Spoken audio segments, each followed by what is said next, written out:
Welcome to the Deep Dive. Today, we're really digging into something fundamental for information security, the physical side of things. That's right. We're going to be your guides, sort of instructors, as we walk through Clause 7 of the ISO IEC 27002.2022 standard. It's all about physical security controls. Yeah, it's easy to focus just on the digital stuff, the firewalls and encryption, but this clause covers the actual nuts and bolts, the buildings, the rooms, the equipment itself. Exactly. I mean, think about it. If someone can just walk in and grab a server, your fancy cyber defenses don't mean much, do they? Not at all. So Clause 7 gives us that structure for tangible protections. Right. We'll break down each control, one by one, the what and, crucially, the why. So let's kick off with 7.1. Physical security perimeters. What are we actually talking about here? Okay, so perimeters. These are basically the physical boundaries, the lines you draw around areas that hold your important information and assets. Like what kind of things? Well, think fences around a site. Maybe the main walls of your office building could even be a controlled gate where you check people in. It's about creating that clear physical separation. Got it. And the purpose. It's not just keeping people out, is it? Primarily, yes, preventing unauthorized physical access. Yeah. Stopping folks who shouldn't be there from wandering in. But it's also about preventing damage or interference from the outside. Right. And it acts as a deterrent, too, doesn't it? A strong fence makes someone think twice. Definitely. Yeah. It's that first line of defense. It sets the stage.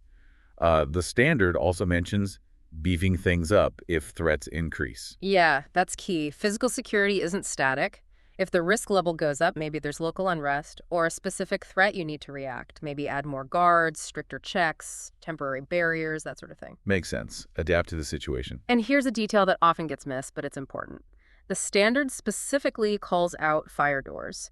You need to make sure they're alarmed, monitored, and tested regularly within these perimeters. Fire doors. Okay, that's interesting. Yeah. Because you need them for escape. Exactly. They have to work in an emergency, obviously, but the rest of the time, they need to be secure. A propped open fire door is a hole in your perimeter. Simple as that. So regular checks are vital. Okay, that covers perimeters. What's next? 7.2. Yep, 7.2, physical entry controls. Now we're moving inside that perimeter. This is about managing who gets into the actual sites, the buildings, the offices. Right, so the perimeter keeps the general public out, and these controls filter who gets in. The standard says authorized personnel only. Seems clear. But how does that work in practice? Well, it's a whole process. It's not just about handing out a key card. You need a proper access management system. First, you provision the access, decide who needs to go where, give them the right permissions. Okay. But then, critically, you have to review those rights periodically. People change jobs, they leave. Their access needs change. So you update it or you revoke it. This ties straight back to Control 5.18, managing logical access rights. See the link. Yeah, absolutely. Physical and logical access have to be aligned. If you lose your network access when you leave, you should lose your building access too. Precisely. And tracking who comes and goes is part of this. Logbooks, maybe? Right, I've seen those sign-in sheets. Or, more often now, electronic systems that track badge swipes. Both work. The standard stresses that these logs, physical or electronic, need to be kept securely. And crucially, someone needs to actually monitor them. Look for weird patterns. Like someone badging into a sensitive area at 3 a.m. when they shouldn't be. Exactly. That's a red flag. And keeping those logs safe relates to Control 5.33, protecting records. Okay, so how do people actually prove they are authorized? What mechanisms are we talking about? Okay. Things like swipe cards, key fobs, maybe biometrics, fingerprints, facial recognition. All of the above. And sometimes for really sensitive areas, you might see two-factor authentication, maybe a card and a PIN, or fingerprint in a card. Like multi-factor authentication, but for a door. Kind of, yeah. It adds layers. The standard even suggests considering double security doors. You know, those man-trap systems where you go through one door, it closes, then the next one opens, especially for high security zones. Right. Makes it much harder to decalculate someone in. What about visitors, though? They don't have employee credentials. Good question. That's where a monitored reception area is vital. It's the control point. Visitors get verified, maybe issued a temporary badge, potentially escorted. Okay. The standard also mentions inspecting personal belongings, bags, briefcases, that kind of thing, on entry or exit. That sounds potentially tricky. Legally, maybe? Yeah. And for employee relations. It definitely can be. And the standard acknowledges that. It specifically says you need to check local legal restrictions first. You can't just implement bag searches everywhere without considering the law and, frankly, the culture. Good point. What else under entry controls? Visible identification is important. Everyone, Employees, visitors, contractors should have clearly visible ID. And you need procedures for what to do if you find someone wandering around without visible ID and unescorted. So staff need to know how to challenge someone politely but firmly. Exactly. And suppliers or contractors. Their access should be restricted just to what they need, when they need it, and it should be monitored, maybe even supervised in sensitive areas. Makes sense. Limited, controlled access. And one more thing here, multi-tenant buildings. Lots of organizations share buildings now. Oh yeah, that definitely complicates things. You control your own front door, but what about the main lobby or shared floors? Right. You need to be really aware of the building's overall security and how other tenants operate. It might mean stronger internal controls for your own space or working closely with building management. And finally, emergency exits. You mentioned fire doors before. Emergency exits too. You can't block them, obviously. No, absolutely not. They have to be usable for evacuation, but they also shouldn't be used as convenient, uncontrolled entry or exit points. So typically they're alarmed. If someone opens it outside of an emergency, an alarm sounds. Got it. Secure, but available. Okay, that's entry controls. Next is 7.3, securing offices, rooms, and facilities.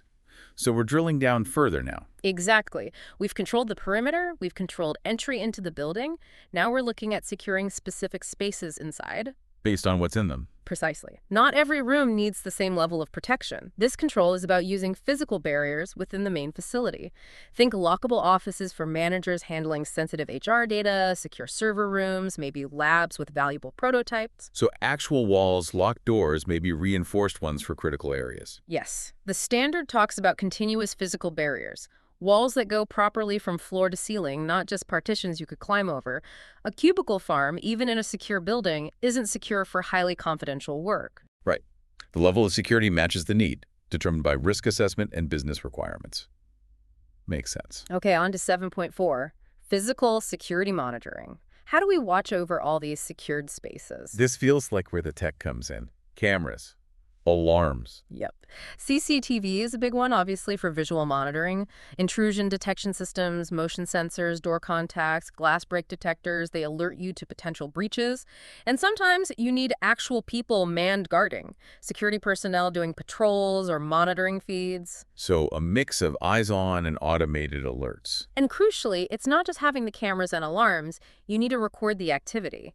And someone needs to review those recordings and logs regularly. An unreviewed log is pretty useless. You might miss the vital clue after an incident if no one ever looks. Exactly. And the monitoring equipment itself needs protection. You don't want someone tampering with the cameras or the alarm panel. Secure location, maybe locked cabinets. Makes sense. And, of course, you need clear procedures for what happens when an alarm does go off or when monitoring spots something suspicious. Who responds? What do they do?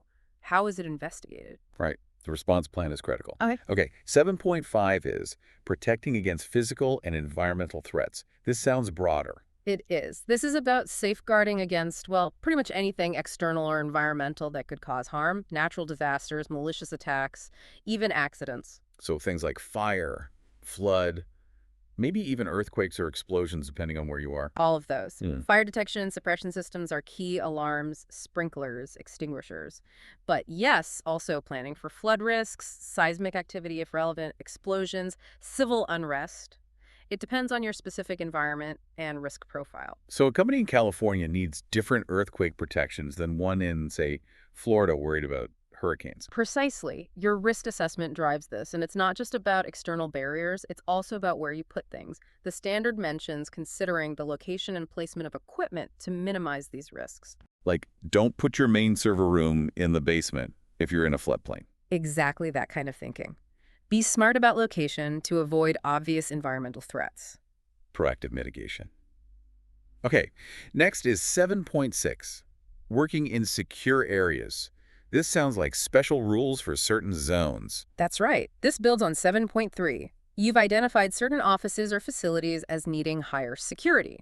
Now, what specific procedures apply when people are working in those areas? Okay, what kind of procedures? Things like needing specific named authorization to even enter, stricter controls over any visitors, maybe they need constant supervision. There might even be restrictions on what you can do in there or what equipment you can bring in or take out. Like no personal phones allowed in a high-security R&D lab, perhaps? Could be, or strict rules about photography. The standard also mentions delivery and loading areas connected to these secure zones.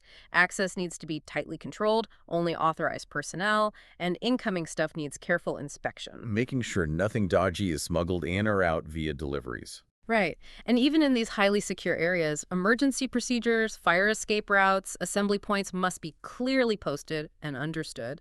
Safety first, always. Absolutely. Okay, now for one that affects pretty much everyone. 7.7, clear desk and clear screen. Ah, yes. This one seems basic, but the impact is huge. It's all about reducing the risk of unauthorized access, loss, or damage to information that's just left lying around. On desks, on screens, and unlocked drawers. Exactly. The core principle. If you're not using sensitive information paper documents, USB drives, whatever, lock it away securely, especially when you leave your workspace, even for a short time. And the clear screen part. Locking your computer. When you get up to grab a coffee, hit Windows L or your Mac equivalent. Use a strong password or PIN. The standard also suggests configuring automatic screen locks after a period of inactivity, and physical locks for laptops if needed. Simple habits, big security benefits. What else? Printouts. Don't leave sensitive documents sitting on the printer for hours. Collect them immediately. Maybe use secure print release where you have to badge at the print. Good one. And getting rid of stuff. Secure disposal. Shredding sensitive papers, properly wiping or destroying old storage media. Don't just toss it in the bin. Also think about things like screen pop-ups, maybe disable previews in public areas, and whiteboards. Erase sensitive diagrams or notes after meetings. Oh yeah, whiteboards can hold a lot of info. And finally, doing a quick sweep when you leave for the day or vacate a meeting room. Just check anything sensitive left out. It's about building that security culture. Everyone's responsibility. Okay, 7.8 is equipment siting and protection. We touched on location for environmental threats.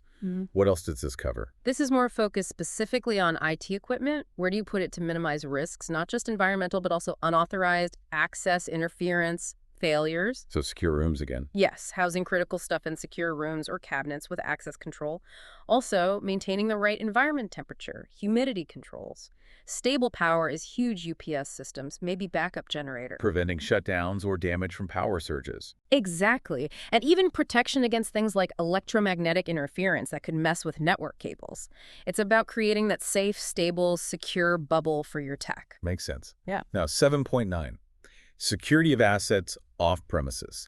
This is massive now with remote work. Hugely important. This covers any organizational asset used outside your main premises. Laptops taken home, work phones, tablets, even potentially personal devices used for work, BYOD. Bring your own device. Yeah, that adds complexity. It does. The first point is any off-premises use needs formal management authorization. You can't just let people take stuff home without policy. And you need clear guidelines. Like what? Things like, don't leave your work laptop visible in your car or unattended in a coffee shop. Follow manufacturer instructions for care. If equipment is transferred, keep track of who has it, chain of custody. Securely delete unnecessary company data before returning or disposing of it. Common sense, but needs to be policy. Absolutely. And technical controls are vital here too.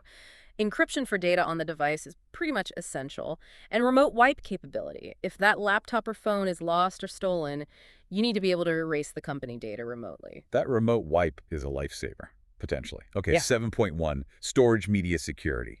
So focusing just on the drives, tapes, USBs. Exactly. Managing all types of storage media throughout their entire life cycle, from acquisition to disposal. And how you manage them depends on the data classification and your handling rules. So a USB stick with public marketing material is treated differently from one with financial projections. It absolutely should be. For removable media, the standard suggests things like requiring authorization for their use, keeping an inventory, knowing what you have and where it is, storing them securely when not in use, protecting backup copies just as strongly, following manufacturer care instructions, clear labeling, and having an authorized disposal process. And disposal needs to be truly secure. Critically secure, especially for confidential data. We're talking secure deletion tools that overwrite data multiple times, or physical destruction shredding drives, disintegrating tapes. Just hitting delete or formatting is not enough. Data can often be recovered. Making sure it's gone for good. Got it. Next, 7.L1, supporting utilities. This seems less direct, but I guess it's crucial. Oh, absolutely critical. This is about ensuring the things supporting your IT facilities are reliable and secure. Electricity, telecoms, water, gas, HVAC. Infrastructure we rely on. Exactly. If the power goes out, your servers go down, If the cooling fails, they overheat. If the network connection drops, you get the picture. So the standard says you need to configure, operate, and maintain this utility equipment properly, usually following supplier specs. Regular maintenance checks. Yes, and regularly assess if the capacity is still sufficient for your needs. Think about emergency provisions too, backup power, UPS, generators, maybe backup communication lines from different providers, emergency lighting, contact lists for utility companies, emergency shutoffs. Building resilience for those utilities. Redundant network connections are specifically mentioned. Yes, having internet connectivity from more than one provider is highlighted as a significant benefit for resilience. Okay, makes perfect sense. 7.12, cabling security.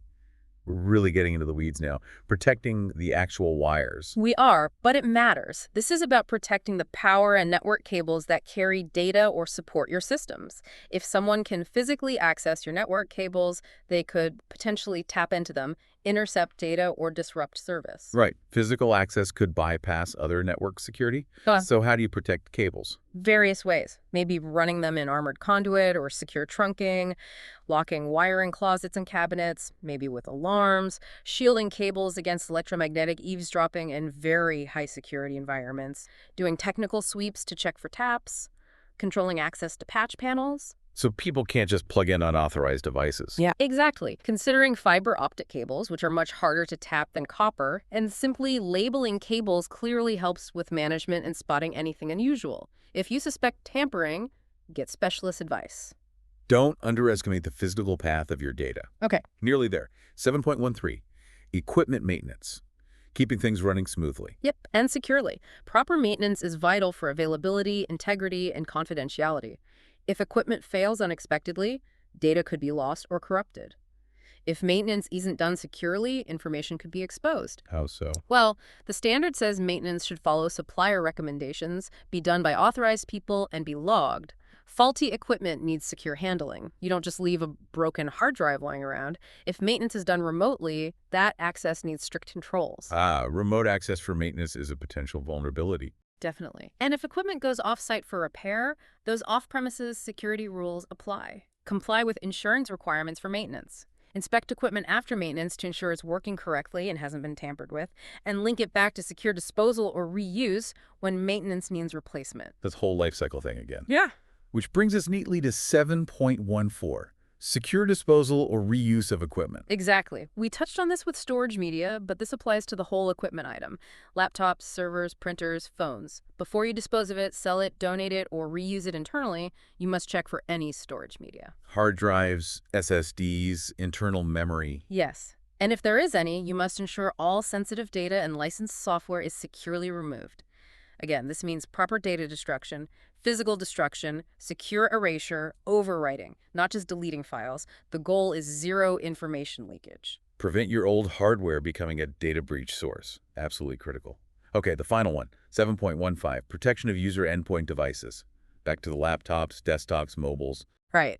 This wraps up a lot of endpoint security concepts. It covers defining security configurations for these devices, rules for connecting them to networks, ensuring strong access controls, passwords, biometrics, using encryption, having malware protection. All the stuff IT departments typically manage. Yes, but also things like remote disable wipe capabilities, backup procedures for endpoint data, rules about using web services, and potentially even user behavior analytics to spot anomalies. It also highlights user responsibility, locking screens, physical security. And BYOD gets special mention again. It does. For personal devices accessing work data, you need clear policies. Things like separating personal business use, if possible, getting user agreement on security responsibilities, ensuring you can wipe corporate data remotely, even from a personal device, thinking about IP issues, having the right to verify device security, and handling software licenses correctly. Lots to consider with BYOD. And finally, it touches on wireless security for these devices, proper configuration using secure networks. It's a comprehensive look at securing those user-facing devices. Wow, okay. That's a really thorough journey through Clause 7. We've covered everything from the outermost fence right down to the cables, the data on a USB stick, and the laptop someone takes home. It really shows how layered physical security needs to be. It's not just one thing, it's a whole system of interconnected controls. Absolutely. And as we said at the start, it's the foundation. Get this wrong, and a lot of your other security efforts could be undermined. These robust physical controls are that vital first line of defense. Couldn't agree more. They protect against so many different kinds of threats. So, a final thought for everyone listening. Take a minute to think about your own environment, your office, maybe your home setup if you work remotely. How do the physical security measures stack up? Are there obvious gaps? Could someone just walk in? Is sensitive stuff left out? It's really worth considering those physical vulnerabilities. That's a great takeaway. And remember, this was just Clause 7. ISO IEC 2702 has many other clauses covering different aspects of information security. Exploring those will give you an even more complete picture.